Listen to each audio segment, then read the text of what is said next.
स्वागत है प्यारे बच्चों आपका JCERT के DG स्कूल में। आज हम आपकी पाठ्य पुस्तक रोचक गणित में पाठ 6 में भाग की शुरुआत करेंगे।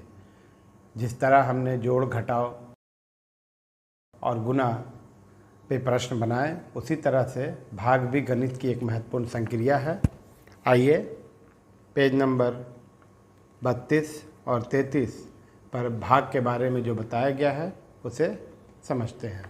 रीना और राहुल की दादी जी के पास 10 रुपए के 10 नोट यानी 100 रुपये हैं, जिसे वो अपने 5 पोते पोतियों में मेला देखने के लिए बराबर बराबर बांटना चाहती हैं। तो उनके पास 10-10 के 10 नोट हैं। तो दादी जी ने रीना, राहुल, राशि, मोहन और विजय को बराबर बराबर बांटने को कहा। रीना और राहुल ने क्या किया, पहले कुछ देर सोचा और फिर कहा कि हमें ये कैसे बांटना। तो उन्होंने पहले जो रुपए बांटने थे 100 रुपये, उसे रीना, राहुल, राशि, मोहन और विजय को 10-10 रुपये दिए। तो इस तरह उन्होंने 50 रुपये बांट दिया। तो उन्होंने 50 रुपये जब बांटा तो 100 में 50 घट गया। अब यहाँ 50 रुपये बचा, ठीक है। उसके बाद जो 50 रुपये बचा हुआ था कि बचे हुए 50 को इस प्रकार बांटा और कहा अगर मैं हर एक को और 10-10 रुपये दूँ तो 50 रुपये बढ़ जाएंगे। अब कुछ शेष नहीं बचा और सारे पैसे सब में बराबर बराबर बढ़ गए। इस तरह प्रत्येक बच्चे को 20 रुपया मिला, पहले 10 का नोट फिर बाद में 10 का नोट। तो 10-10 रुपये के 2 नोट मिले तो 20 रुपये मिले, ठीक है। अब इसको बांटने का दूसरा तरीका क्या हो सकता है, आइए इस पर बात करते हैं।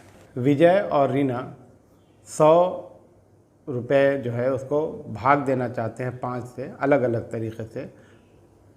तो उन्होंने हल करने की कोशिश की। विजय ने कहा पहले मैं हर एक को 5-5 रुपये दूंगा। तो इस तरह उसने 5-5 = 25 रुपये बांट दिए और 75 रुपये अभी बचे हैं। उनके पास कितना बचा हुआ है, 75 रुपये। कि जब 100 रुपये में 25 रुपये बढ़ गया तो घटाएंगे तो कितना बचेगा, 75 रुपये बचेगा। देखिए 25 बढ़ गया, 75 बचा है, ठीक है। दूसरी बार उसने कहा सभी को 10-10 रुपये और दूंगा। तो इस तरह से 50 रुपये बटा, 10-5 = 50, तो यहाँ 50 फिर घट गया, फिर 25 बच गया। तो अब उसके पास कितना रुपये बचा, तो 25 रुपये बचा। तो यहाँ पर हम लिखेंगे 25 रुपये बचे हैं। अब बचे हुए पैसे विजय कैसे बांटेगा, तो कैसे बांटेगा, 5-5 रुपये करके अगर सबको दिया जाए तो ये 25 रुपये भी बढ़ जाएगा और यहाँ 5 रुपये हम लोग भरेंगे। तो ये 5 रुपये जब दिया तो सबको कितना मिलेगा, तो कुल 20 रुपया मिला। तो आप एक चीज़ देखिए कि पहले तरीके से बांटा उसमें भी 20 रुपये बांटा, दूसरे तरीके से जब बांटा तो उसमें भी सबको 20 रुपये मिला। ये विधि है बांटने की, यही भाग है। 100 रुपये को 5 जगह बराबर बराबर भाग बांटने की जो प्रक्रिया है उसको हम भाग कहा। और भाग कैसे बनेगा, आइए कुछ नियम को समझते हैं। आगे बढ़ने से पहले आपके लिए एक काम है कि आप 100 रुपये के 5 बच्चों में बराबर बराबर अन्य तरीके से बांटिए। तो आप दूसरे तरह से ही बांट सकते हैं। पहले तरीके में 10-10 रुपये करके बांटा, दूसरे तरीके में 5 रुपये करके बांटा। क्या आप 15-15 रुपये बांट कर भी शुरू कर सकते हैं, तो हाँ बिल्कुल शुरू कर सकते हैं। आप करके देखिए और उसके बाद जो रुपया शेष बचेगा उसको बराबर बराबर फिर 5 जगह बांटिएगा। आप देखिएगा कि उत्तर आपको जो आएगा सभी बच्चों के हिस्से में 20 रुपये करके आएगा। तो इसे आप अपने स्तर से कीजिएगा, समझिए और करिए। उदाहरण 30 को 5 से भाग दीजिए।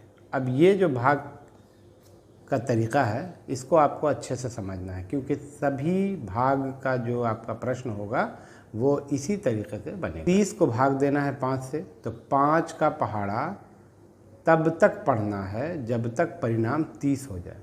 तो 5 का पहाड़ा हम पढ़ते हैं 5 1 का 5, 5 दूनी 10, 5 3 15, 5 चौके 20, 25 25 और 5 छके 30। तो 30 के बार में आ रहा है 6 बार में, 5 6 के, तो यहाँ 6 यहाँ लिखेंगे और 30 यहाँ लिखेंगे जो आया। अब इसको हम यहाँ से घटा करके देखें 0 हो गया। तो हमारा जो भागफल है वो 6 है, ठीक है। तो आता 5 छके 30 चॉकलेट है, तो उसको हमको 5 बच्चों में बांटना, तो सभी बच्चों को 6-6 चॉकलेट मिलेगा। अगले को देखिए, ये आपको कह रहा है 21 को 4 से भाग दीजिए। तो यहाँ पर कुछ शब्द हैं, इसको समझना बहुत ज़रूरी है और आप इसे याद रखिएगा। जिससे हम लोग भाग देते हैं उसको हम लोग भाजक कहते हैं। 5 से अगर भाग देते तो 5 भाजक होता है, यहाँ 4 से भाग देना है 21 को 4 से भाग दीजिए, 4 से भाग दीजिए। तो 4 से भाग दीजिए यानी कि 4 जो है वो भाजक है, ठीक। और जिसको हमको भाग देना है यानी 21 जो है वो भाज्य है। यानी प्रश्न में आपको भाजक और भाज्य दिया हुआ है, ठीक है। अब आपने जब पहाड़ा पढ़ा 4 का, अब 4 के पहाड़ा में आप जब देखते हैं तो 20 आता है और 20 के बाद 24 आता है, 21 नहीं आता है। यही ध्यान देना है आपको कि जब हम भाग देंगे तो जो संख्या यानी जो भाज्य यहाँ पर है हमको उससे बड़ा नहीं लाना है, उससे छोटा या उसके बराबर संख्या को लाना है। तो 4 के पहाड़ा में 5 बार में 20 आता है, तो यहाँ हमने 20 लिखा।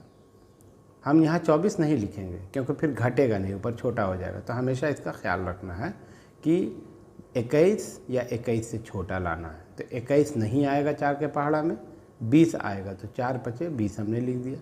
अब 21 को जब 20 से हम घटाया तो 1 मिला हमें। अब हमको भाजक और भाज्य के अलावा 2 और संख्या मिली, एक ऊपर में है और एक नीचे में है। तो ऊपर में जो संख्या है उसको भागफल कहते हैं और जो नीचे हमको शेष बचा घटाने के बाद उसको हम शेषफल कहते हैं।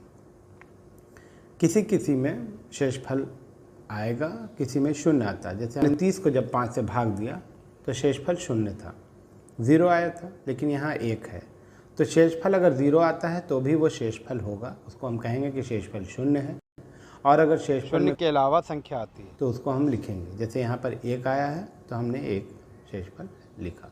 तो ये पूरा जो नियम है आप इसको समझ लीजिए कि भाजक किसे कहते हैं, भाज्य किसे कहते हैं, भागफल कौन है और शेषफल। तो शेषफल जब आपको निकल गया और यहाँ जब 1 आ गया यानी कि ये जो भाजक है उससे छोटी संख्या आ गई, अब इसके आगे ये भाग नहीं होगा। यहीं पर आपका भाग पूरा हुआ। आप उत्तर में लिखिएगा भागफल 5 और शेषफल 1। आशा है हमने आपको आज भाग के बारे में जो जानकारी दी आपको समझ में आई। अगले दिन हम लोग इस पर और बात करेंगे और प्रश्नों को हल करेंगे। तो अगले दिन फिर मुलाकात होगी। धन्यवाद।